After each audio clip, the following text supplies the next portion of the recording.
Sekarang ni wallahu alam lah, hari tu banyak juga perbahasan yang timbul, tandah ke tidak. Tandah kita banyak perbahasan yang timbul. Wa illam yakun fi bunyanin, dalam kitab Bujarimi Fathul Wahhab, sekalipun bukan dalam binaan, tak berkait dengan binaan, tak berkait dengan dinding, tak berkait dengan pintu.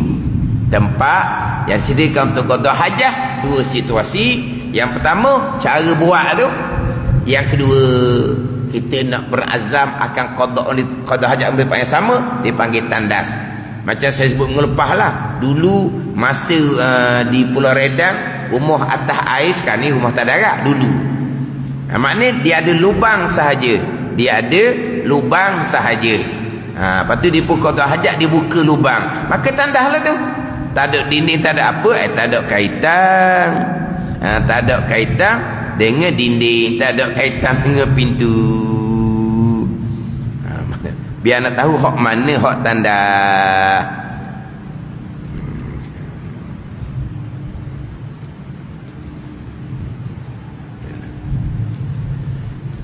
Cuma sekarang ni tak ada dah. Tak timbul mana dah. Hari tu timbul lah. Kecoh juga masa tu. Pada Terengganu kita ada orang mengajar, memang ada ukur tanda. Mula-mula saya mengajar, saya kata bukan tanda. Tanda tempat mandi, tempat mandi. Dia kata tak ada pintu, tak ada dinding antara dua. Tidak berkait. Saya pergi pada persoalan tadilah. Sekarang menghadap kiblah, membelakangkan kiblah ketika menghadap kiblah ketika bayi kecil, membelakangkan kiblah ketika bayi besar, hukumnya haram, melainkan tempat yang disediakan untuk qada hajah sekalipun tak ada dinding antara seseorang dengan kiblat. Macam mana timbul masalah tu? Sekarang menghadap kiblat, membelakangkan kiblat, hukumnya haram, melainkan di tempat yang disediakan untuk qada hajah. Okey, sekalipun tak ada dinding antara seseorang dengan kiblat. Macam mana boleh jadi tak ada dinding? Sebab nak jadi tandas tak syarat dinding. Yang haramnya, yang pertama bukan tempat yang disediakan untuk qada hajah. Yang kedua, tak ada dinding antara diri dengan kiblat. Kalau bukan tempat untuk qada hajah, macam patah padang, tapi di hadapan tu ada pokok ke, ada apa ke, tak haram. Sebab ada hadangan di hadapan dia dengan kiblat. Adapun kalau tempat disediakan untuk qada hajah, tidak haram menghadap dan makan kiblat sekalipun tak ada dinding antara yang qada hajah dengan kiblat. Jadi macam mana nak timbul tempat qada hajah tak ada dinding dengan kiblat?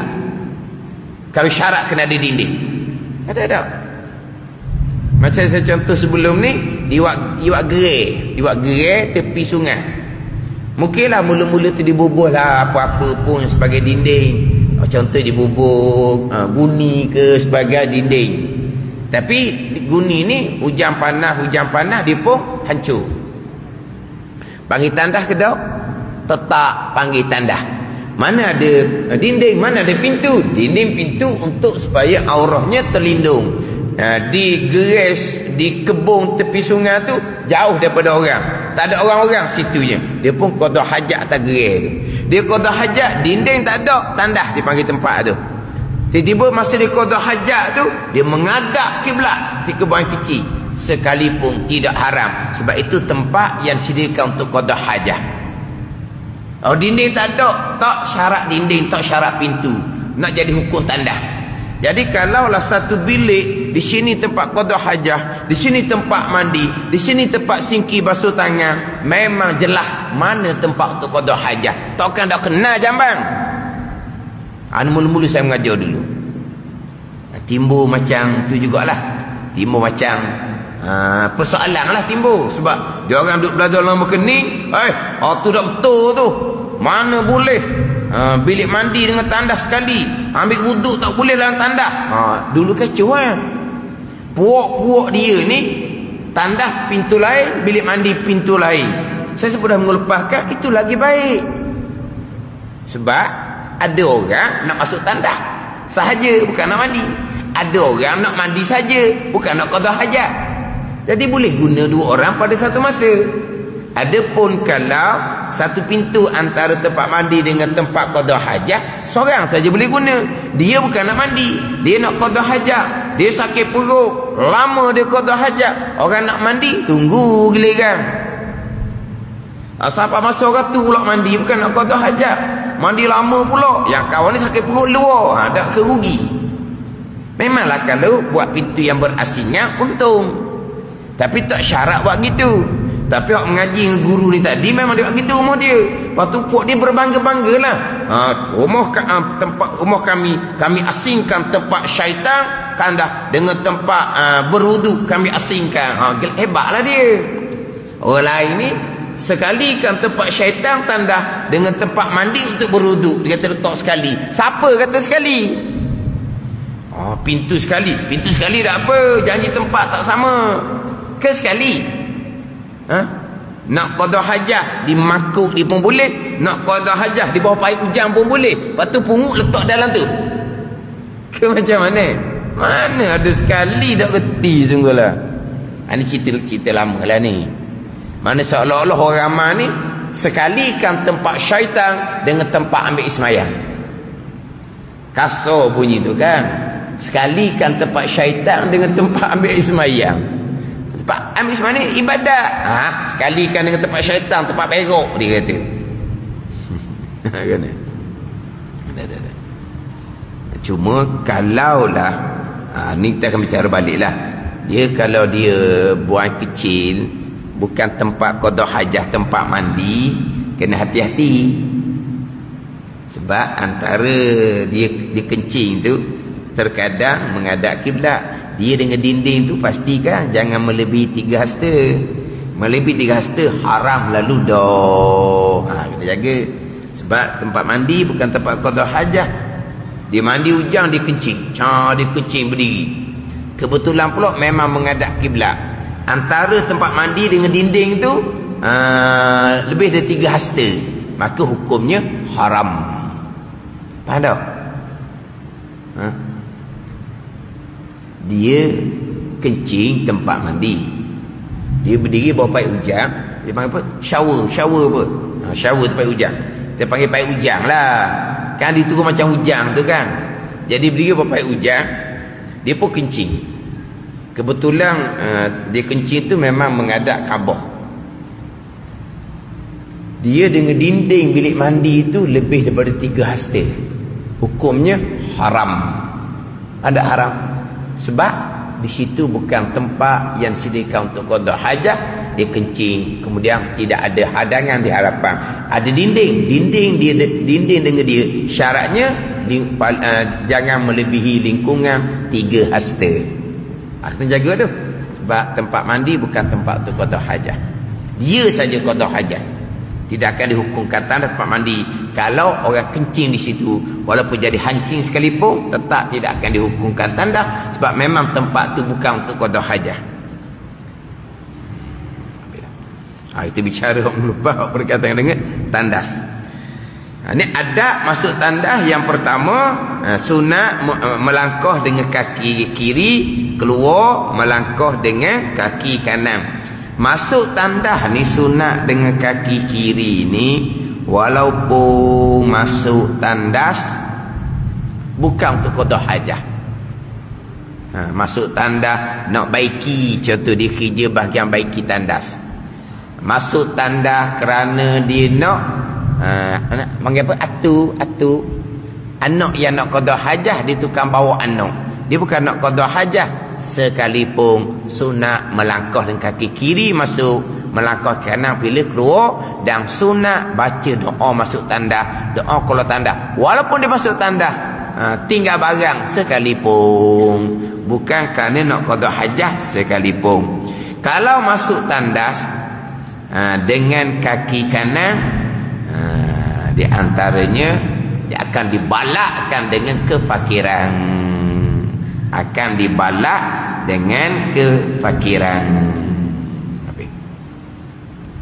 Dia yang kaki kanan masuk ke masjid, melangkah ke rumah, itu dengan kaki kanan belaka.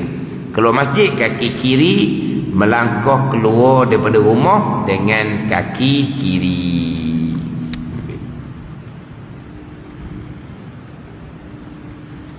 Doa masuk tandas akan dibicarakan kemudian ada di Musab 98 tu. Doa keluar tandas ada di Musab 98.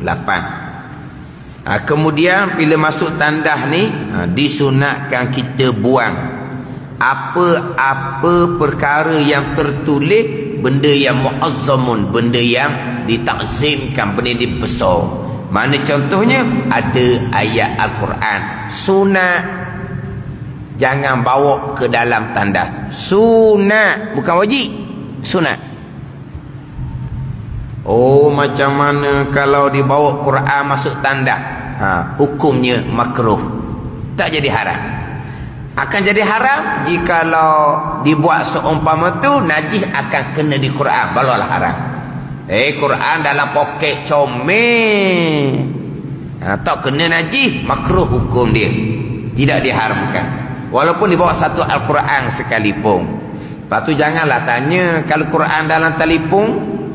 Quran dalam telefon. Masa masuk tandas jangan buka Quran tu. Dah Quran ada dalam. Quran dah kita dah kira tu. Di skrin tu jangan ada Quran lah. Lepas tu macam mana? Tinggal telefon di singkir luar tu lah. Tuan masuk tandas. Telefon mahal-mahal tinggal di singkir luar tu. Keluar khising, hilang telefon. Jadi soal macam mana dengan Quran yang ada dalam telefon? Tak ada dalam telefon tu. Mana apa ni? Hak ada telefon bila? Masa dia nak keluar di skrin. Tu adalah Quran lah tu. Jangan masuk tanda. Nak masuk tanda, tutup lah bahagian Quran tu. Tak jadi Quran dalam telefon, tak ada lah. Tak sedap juga. Tu kata telefon tu letak atas singkir luar. Tuan masuk tanda. Boleh ke orang lah. Telefon mahal-mahal tu. Manakala ada Quran, sunat kita tinggal. Jangan kita bawa dalam tanda. Ada nama Nabi, ada nama malaikat. Pada ni. Walaupun nama tu bersekutu. Nama Nabi Muhammad, Ahmad, nama kita juga sekalipun. Sebab itulah walaupun nama tu nama kita, Ismail, Ibrahim nama kita, Adam nama kita, Zakaria nama kita, Yahya nama kita, Sulaiman, Daud nama kita sekalipun, sunat jangan masuk dalam tanda. Kalau dulu boleh lah. Hak nak apa? Name tag apa? Hak nama hak dia tu boleh lah. Sekarang ni nama duduk di baju dah. Nak buat macam mana? Nama duduk di baju dah. Nama duduk di baju dah. Nak buat macam mana? Dia bukan kata nama Nabi Rasul. Bukan nama kita sendiri pun kita kena muliakan. Jangan bawa ke dalam tanda walaupun nama kita sendiri. Tambahan pula kalau nama kita memang nama Nabi Rasul, tambahanlah pula nama Nabi Rasul, nama kita tu. Setambahan pulaknya jangan kita bawa ke dalam tanda. Tapi kalau nama kita bersekutu dengan nama Nabi, tapi jadi nama kita, tu tak makruh masuk tanda. Sekarang nama Nabi asal nama kita, tapi kosak kita nama kita duduk di baju kita tu tak makruh. Tapi kalau boleh nama kita sekalipun oleh kerana serupa dengan nama Nabi, kalau boleh jangan masuk tandas lah kalau boleh. Tapi kalau duduk baju tak boleh nak buat dah. Tapi kalau zaman dulu dia pakai tu nama tu kan, dia lubang baju-baju kan, lubang lah baju dia. Tu dengan apa? Orang apa tu? Orang apa tu? Hak tajam-tajam orang apa? Orang apa? Hak masuk tu pink tau. Pink. Hak ada pink tu boleh lah buang udah poket. Jangan bulu. Sebab nama kita kena muliakan juga. Bukan nama Nabi je, nama kita kena mulia. Tambahan pula nama kita tu nama Nabi pulaknya, nama Rasul pula. Sama betul lah. Dalam poket. Yang berluar. Hak zaman dulu lah. Sekarang tak boleh buat dah. Sebab nama duduk di baju. Nama duduk di baju. Nampak macam mana lagi dah. Tapi kalau nama Nabi itu nama kita. Tapi nama kita serupa nama Nabi. Kosak kita nama kita lah ada di baju tu. Tak makruh pun. Tak makruh. Cuma seeloknya nama kita sendiri pun kita muliakan juga. Jangan bawa masuk ke dalam tandas. Sebab tandas ni tempat yang itulah, yang mana disunatkan kita bersegera keluar tandas, dimakruhkan kita berlama-lama dalam tandas. Tandas ni dia kalau berlama-lama dalam tandas boleh bawa pada penyakit waswas. Jangan berlama-lama. Kalau sakit perut tu cerita lain. Ni duduk atas tandas hok boleh duduk congok tu kan. Duduk situ main telefon pula. Kering dah keluar tu. Tak peduli lagi ni duduk main telefon. Tu hak makruh tu. Hak keluar tu kering dah. Dia duduk main telefon, duduk main set telefon dah tandas. Tu jadi tandas tinggi tu bukan hak sunnah. Sunnah tandas kita mencangkung atas dua kaki tu hak sunnah. Bukan tanah tinggi kita duduk setengah lainang pula situnya. Kalau zaman dulu baca surat khabar pula. Zaman dulu pula isap rokok dalam tandas. Isap rokok. Kita masuk tandas kemudian pening pada kita. Tapi orang kata comel lah. Nak isap rokok masuk tandas. Sebab apa? Tepat kawan kamu dalam tu. Kawan kamu tu berakhirlah dengan asap kebuk dalam tu. Kawan dia duduk dalam tu sukalah. Kan tak boleh makan, tak boleh minum dalam tandas. Makan minum tak boleh lah, makruh. Hak ni bukan makan minum. Hak ni waktu keruasak ada kawang di dalam tu. Duduk lama-lama lagi bagus. Kebuk. Ada satu tempat tu, ada satu tempat tandas orang perempuan. Ada perempuan isap rokok dalam tandas. Apa pening kepala masuk. Dia kata bawa rokok. Ditakut oleh lelaki masuk. Bukan oleh lelaki masuk, kata orang perempuan jenis isap rokok. Isap rokok dalam tandas. Tandas perempuan.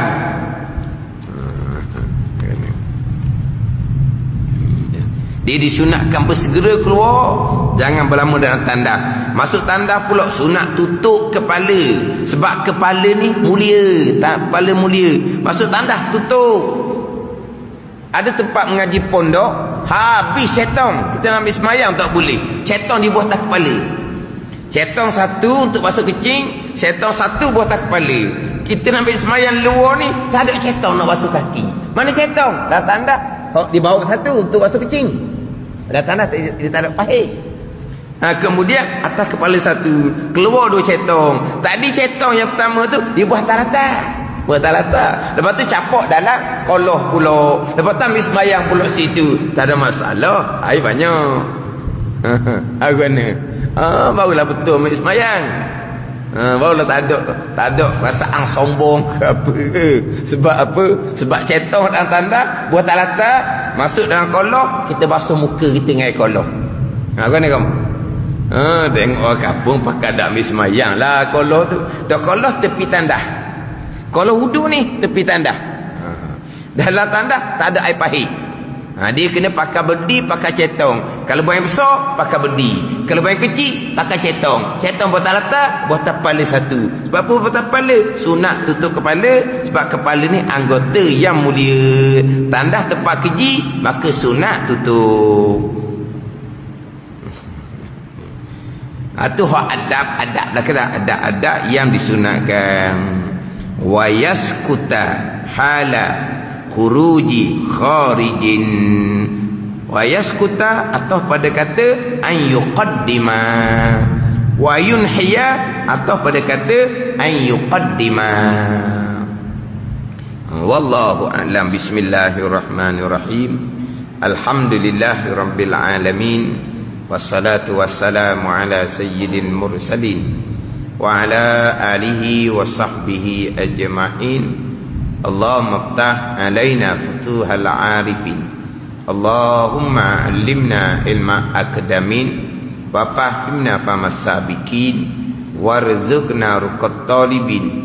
Allahumma zidna ilman wa alhiqna bis salihin. Wa sallallahu ala sayyidina Muhammad wa ala alihi wa sahbihi wa sallam. Walhamdulillahi rabbil alamin.